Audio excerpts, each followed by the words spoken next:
Il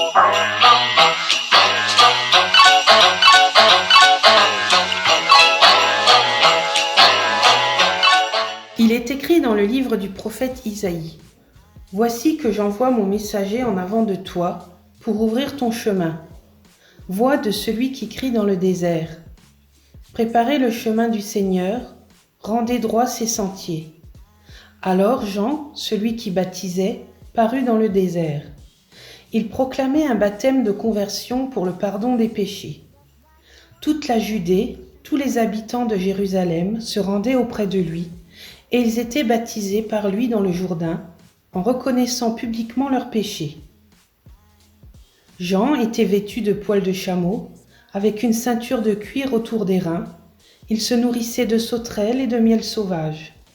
Il proclamait : « Voici venu derrière moi celui qui est plus fort que moi. Je ne suis pas digne de m'abaisser pour défaire la courroie de ses sandales. Moi, je vous ai baptisé avec de l'eau. Lui vous baptisera dans l'Esprit Saint. »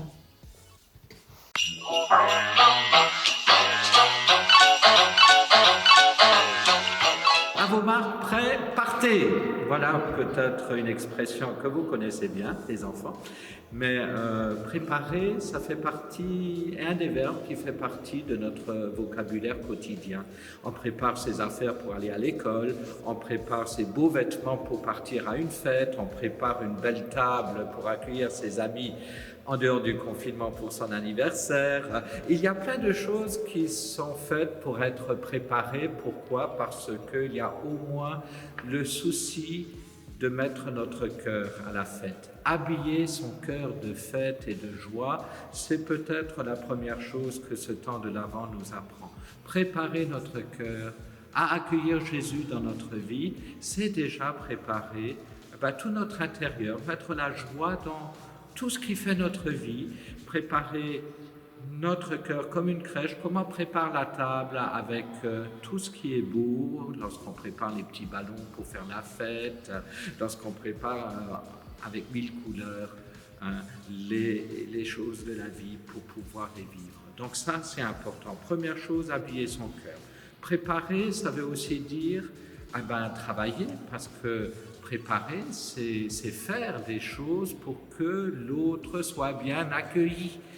Donc, on fait le petit ménage, on range sa chambre, on range les choses, on range son cœur, c'est-à-dire on le rend disponible. Ça, c'est la deuxième chose importante. Rendre son cœur disponible pour vraiment vivre ce que nous avons à vivre, c'est-à-dire pour nous chrétiens, accueillir Jésus à Noël. Donc, préparer, c'est se rendre disponible au présent de notre vie, c'est-à-dire à ce que mon cœur désire.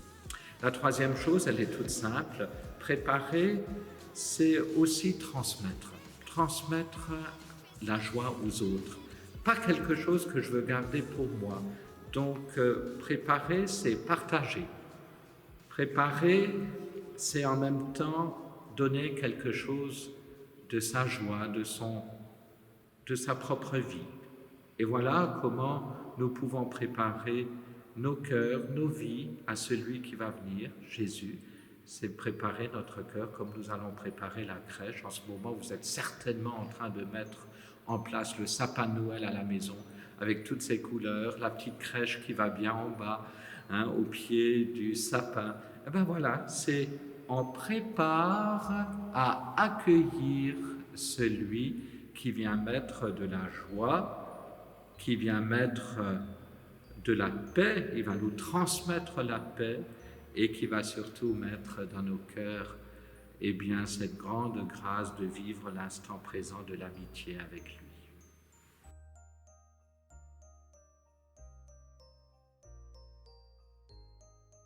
Préparons le chemin et prions. Nous ne savons ni l'heure ni le jour. Préparons le chemin et prions. C'est aujourd'hui le temps de l'Avent. Viens, Seigneur, dans mon cœur. Je ne te vois pas, mais je t'aime et je t'attends. Amen.